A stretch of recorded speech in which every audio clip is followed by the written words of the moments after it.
वाह रुबीना वाह, एजाज वाह, कविता कौशिक बैंड बजा दी। जी हाँ दोस्तों, एजाज को इसलिए मैंने वाह कहा क्योंकि उन्होंने कहीं ना कहीं जास्मिन की बैंड बजाई। उसके बारे में हम कभी और बात करेंगे, अभी बात करते हैं रुबीना के बारे में। रुबीना काफ़ी दिनों से सुनती आ रही थी तुम्हारे पति फ्रेंड्स विद बेनिफिट।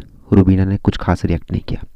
फिर हमने ये भी बातें सुनी कि तुम्हारे पति पति जो है पता नहीं घर के बाहर क्या करता है। फिर भी रुबीना चुप रही।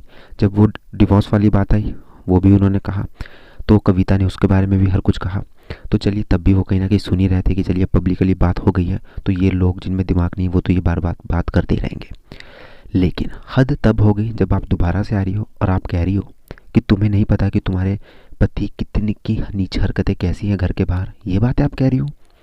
वेल, दिमाग आपका ख़राब है, कहाँ पे हो यार, क्यों आप ऐसी बातें कर रहे हो।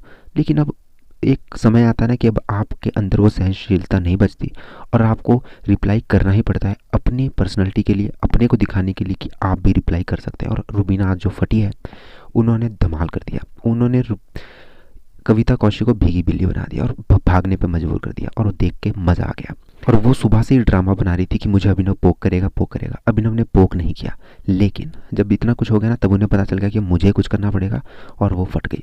देखिए, निकी तंबोली तो हरकतें करती करती वो तो स्टार्टिंग से ही ऐसी है, लेकिन कविता को कहती है मुझे घर से बाहर मिल। अरे रुबीना ने उस बात को जो है इतना धमाकेदार तरीके से रिप्लाई दिया कि कविता कौशिक की बत्ती गुल हो गई। फिर कहती है कि तेरा पति जो है घर के बाहर कैसी नीच हरकतें करता है।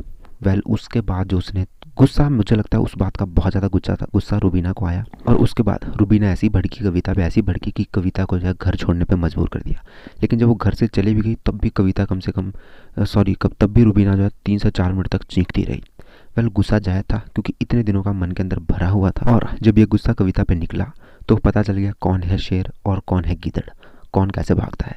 क्योंकि कविता को पता था उसके पास कोई बोलने को नहीं है, क्योंकि जितनी भी उसने बातें कही है पिछले कई दिनों में उसका कोई रिप्लाई ही नहीं था। नीच बातों को डिफेंड कर ही नहीं सकती थी, ना रुबीना की बातें नीच, ना जो उसने नीच बातें रुबीना के लिए कही, चाहे उसने एजाज के लिए कही, कोई भी बातें वो डिफेंड नहीं कर सकती थी। भागना तो पड़ना है। वेल, आपको क्या कहना कमेंट बॉक्स में लिखें। सब्सक्राइब करें लेटेस्ट अपडेट जानने के लिए। मज़ा आ गया कविता को भगा के। धन्यवाद।